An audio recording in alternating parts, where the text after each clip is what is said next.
जय हिंद बच्चों, again welcome to Tripathi education new video. और आज का हमारा टॉपिक है क्लास 10th का 5वां चैप्टर यानी कि अरिथमेटिक प्रोग्रेशन। ठीक है, हम इसमें जल्दी जल्दी बात करेंगे कि इस चैप्टर से कैसे क्वेश्चंस आते हैं, क्या इंपॉर्टेंट टाइप है। और इसमें देखिए ये नंबर हमारा ये अरिथमेटिक प्रोग्रेशन बहुत ही इंपॉर्टेंट चैप्टर हमारे मैथ में माना जाता है, क्योंकि ये आगे भी चल के बहुत ही ज्यादा इंपॉर्टेंट आना है। आपको 11th में आपको ज्योमेट्रिक प्रोग्रेशन पढ़ना है, वहां पर भी इसके यूज होंगे। बाकी इसके न्यूमेरिकल जो है ये इसके कैलकुलेशन आपको हर जगह देखने को मिल जाते हैं। अगर आप इसके बाद भी कोई तैयारी भी करते हैं सीएचएस के लिए, एंट्रेंस के लिए, सीयूटी एंट्रेंस के लिए, हर जगह इसके क्वेश्चंस आ जाते हैं, इसका एप्लीकेशन आ जाता है। ठीक है, तो अरिथमेटिक प्रोग्रेशन के पहले हम ये समझेंगे कि अरिथमेटिक प्रोग्रेशन होता क्या है।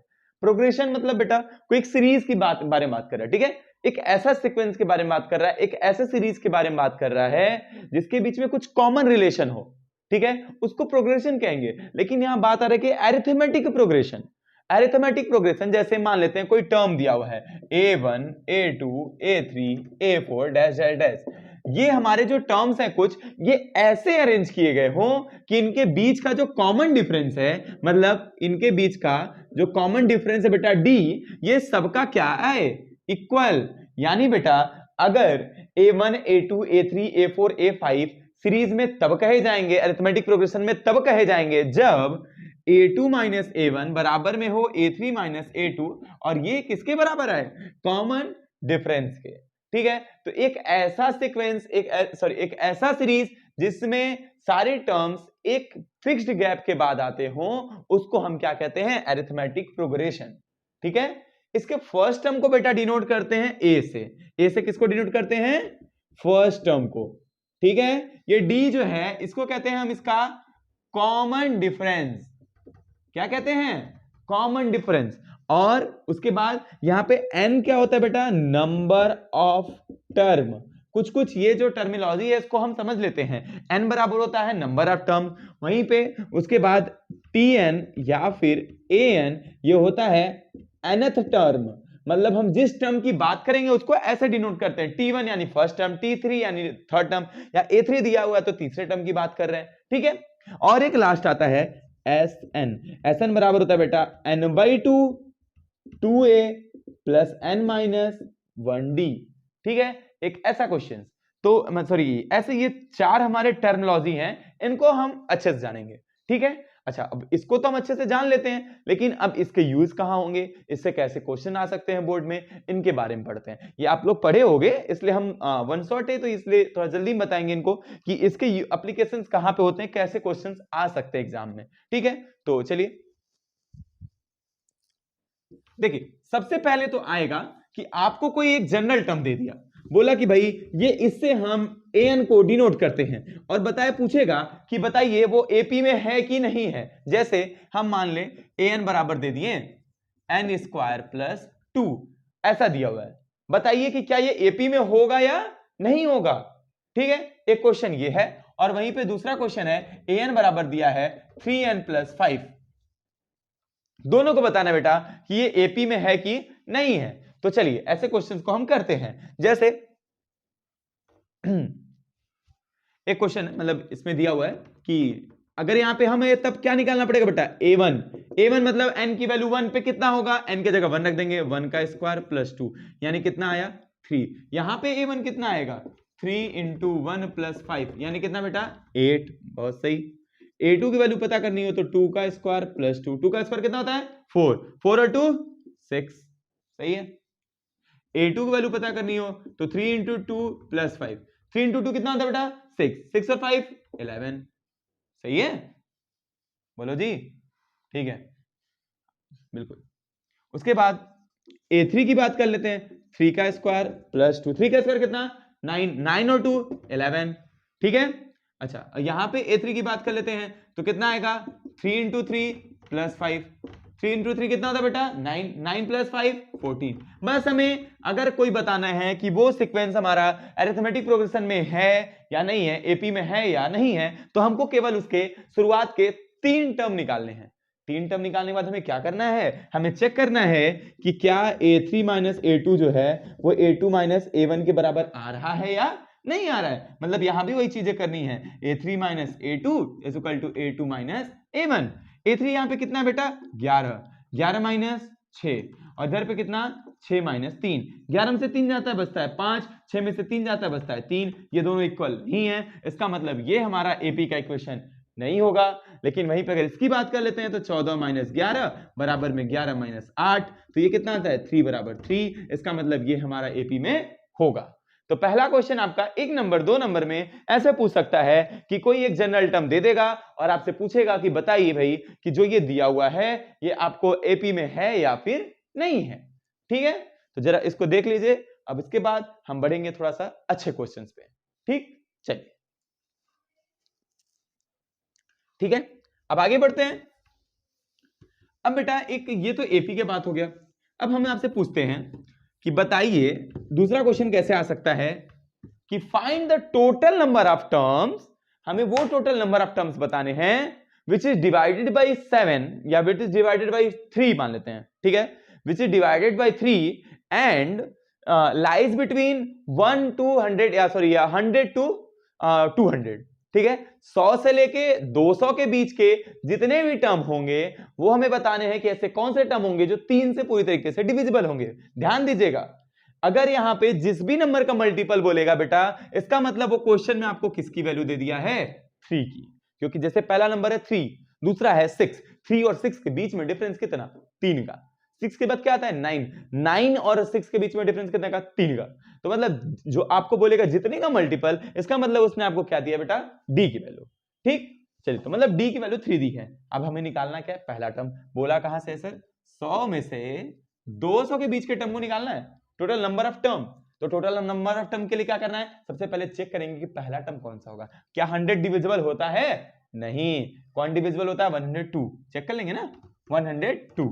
तो a की वैल्यू कितनी बेटा 102 और लास्ट टर्म यानी इसका लास्ट टर्म कितना होने वाला है tn कितना होगा बेटा, कहेंगे 200 को डिवाइड कर लो, ऐसे तो पता है लेकिन अगर डिवाइड करेंगे यहाँ पे 198 आने वाला है। लेकिन चेक कैसे करते हैं, मान लो अभी 3 से था, 7 से होता, 11 से होता, 13 से होता, 17 से होता, तो कैसे चेक करते, 3 से लेते 200 को, कितना आएगा बेटा 3 6 18। ठीक है, फिर कितना बचेगा 20, 3 6 18, कितना बच रहा है 2। मतलब अगर हम 3 से 200 को डिवाइड करते हैं तो 2 रिमाइंडर बच जाता है, यानी 200 से जस्ट 2 कदम पीछे आए तो कितना आएगा 198, और 198 पूरा डिवाइड हो जाता है बिल्कुल। तो tn की वैल्यू कितनी है बेटा 198। ठीक है, अब हमें क्या निकालना है n, लेकिन हमारे पास फॉर्मूला क्या है an is equal to a plus n minus 1d। ठीक है, an या tn बराबर कितना होता है a plus n minus 1d। ठीक है, अब रख लेते हैं बेटा an की वैल्यू कितनी 198, a की वैल्यू कितनी 102 प्लस n माइनस 1, n की वैल्यू नहीं पता है, ठीक है, d की वैल्यू पता है 3। 198 में से 102 जाएगा तो कितना बचना है बेटा, 198 में से 102 जाना है तो कितना बचना है 96 is equal to n minus 1 3। इस 3 से अगर इसको कट करते हैं तो आता है 32 is equal to n minus 1, minus 1 इधर आ जाएगा तो n बराबर कितना हो जाएगा बेटा 33।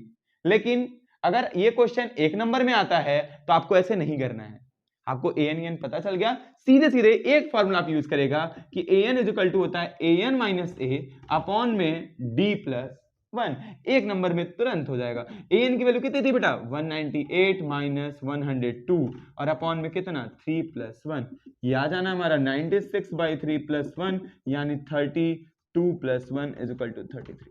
ठीक है, आप इसको यूज कर सकते हो, बिल्कुल यूज कर सकते हो सर। अच्छा, अब यहीं पे क्वेश्चन इसी में पूछ देता है कि चलिए ये तो निकालना ही था, हम ये बताइए कि जो सारे टर्म आएंगे उनका सम कितना होने वाला है। तो हमारे पास फॉर्मूला क्या था Sn वाला, तो Sn इज इक्वल टू कितना होता है बेटा n/2 2a plus n minus 1d। ठीक, तो n की वैल्यू कितनी है, n की वैल्यू आई अभी 33/2, 2 इंटू a की वैल्यू कितनी थी बेटा। अच्छा, एक फॉर्मूला और भी होता है यहाँ पे आप यूज कर सकते हो कि Sn इज इक्वल टू होता है n/2 a plus l, l मतलब लास्ट टर्म, ये जब तक यूज करते बेटा जब दिया हो। ठीक है, तो हम इसको इसी को यूज कर लेते हैं, इजी पड़ेगा 102 प्लस 198 कितना होने वाला है 300, बढ़िया 33/2 इंटू कितना बेटा 300। ठीक, कितना आ जाएगा 990/2 डिवाइड कर लेते हैं, 2 4 8, 2 9 18, ठीक बेटा, तो ये क्वेश्चन हमारा होता है एक जनरल क्वेश्चन है जो ऐसे क्वेश्चन दे सकता है किसी भी मल्टीपल्स का। ठीक है, यहां पे हमें एपी निकालना होगा, एएन निकालना होगा, कुछ भी निकालना होगा, हम यहां पे इस चीज से निकाल सकते हैं। ठीक है, कोई दिक्कत है इसमें? चलिए, अच्छा मान लीजिए अगर आपको डायरेक्ट डी पूछता है, देखिए हम कुछ अभी जनरल फॉर्मूले लिख देते हैं। ठीक है, ये हो गया होगा, ठीक, थैंक यू। अगर आपसे पूछता है कि बताइए भाई, ये अगर ए दिया है तो कोई बात नहीं, अगर डी पूछता है एन के लिए तो आप ये यूज करिए, बेस्ट पड़ेगा, लेकिन वहीं पे डी के लिए क्या पूछे करेंगे, डी बराबर यूज करेगा ए एन माइनस ए और अपॉन में एन माइनस वन। ठीक है, डिफरेंस पता करने के लिए अगर ए एन और ए आपको पता है और नंबर ऑफ टर्म पता है तो आप ये यूज करके आराम से निकाल सकते हैं। ठीक है बेटा, चलिए तो अब हम एक अच्छे क्वेश्चन की तरफ बढ़ेंगे जो कि एग्जाम में आ सकता है। ठीक है, चलिए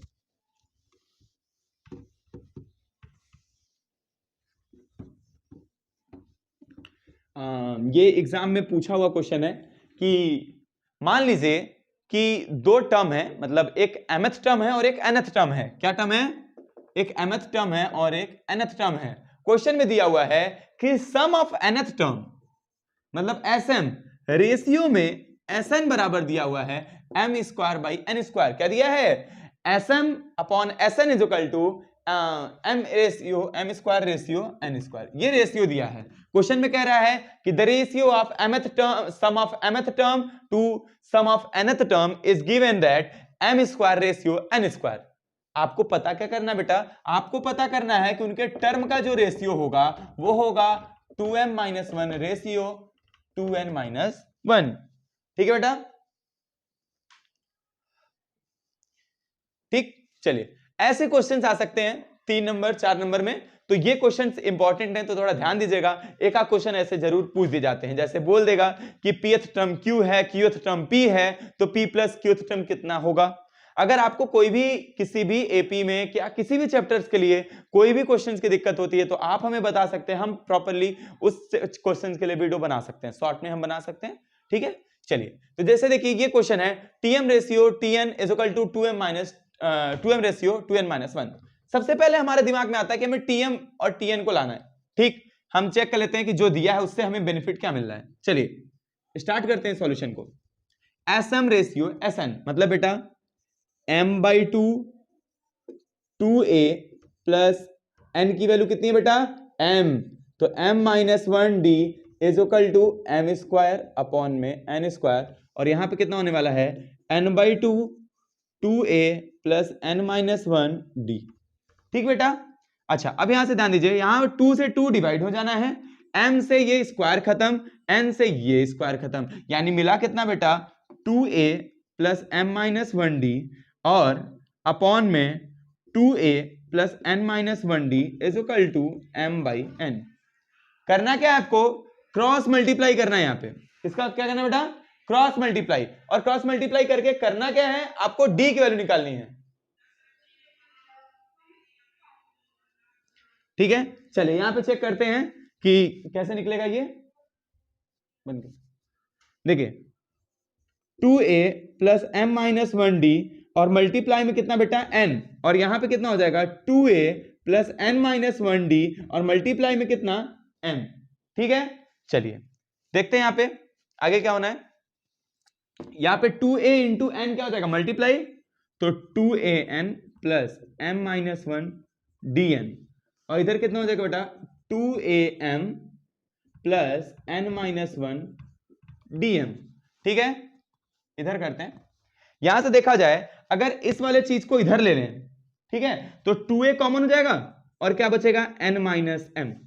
ठीक, और इस चीज को उधर ले लें और क्या कॉमन ले लें बेटा d, तो कितना हो जाएगा इधर mn माइनस m, और ये माइनस में हो जाएगा तो कितना हो जाएगा माइनस mn और प्लस n। ठीक बेटा, सही है, ठीक। अब ध्यान दीजिए यहां पे mn से mn कट जाएगा, यहां बचेगा n माइनस m, तो कितना आना है 2a ब्रैकेट में n minus m is equal to d n minus m। n minus m से n माइनस m कैंसिल, यानी d की वैल्यू कितनी आ गई 2a। अब लाना क्या था आपको? tm अपॉन में tn। ठीक, tm बराबर कितना बेटा a plus m minus one d, और यहाँ पे अपॉन में क्या लाना है, tn बराबर कितना होता है a plus n minus 1d। d की वैल्यू क्या रखनी है आपको पता है, क्या रखनी है 2a। तो चलिए रख लेते हैं, कितना आ जाना है a plus m minus 1 into कितना बेटा 2a, और इधर कितना a plus n minus 1 into कितना 2a। ठीक है, इसको सॉल्व करेंगे तो कितना आ जाएगा बेटा, यहाँ पे इसको सॉल्व करेंगे 2m माइनस 1 और इसको सॉल्व करेंगे तो कितना आएगा, सॉरी 2n माइनस 1। ठीक है बेटा, तो थैंक यू। अब इसके लिए आप नोट कर लीजिएगा इसको, ठीक है। चलिए अगर सॉल्व करना है इसको आगे तो हम कर सकते हैं, जैसे a प्लस कितना हो जाएगा 2am माइनस 2a और अपॉन में a प्लस 2an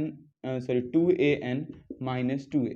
यहाँ से कैंसिल हो जाना है हमारा, ये आ जाएगा 2a सॉरी a कॉमन ले लेंगे यहाँ पे, तो पहले 2a में से a चला जाएगा तो कितना आ जाएगा ये हमारा 2am माइनस a अपॉन में 2an माइनस a, दोनों में से a निकाल के काट देंगे, ये हमारा आ जाना है।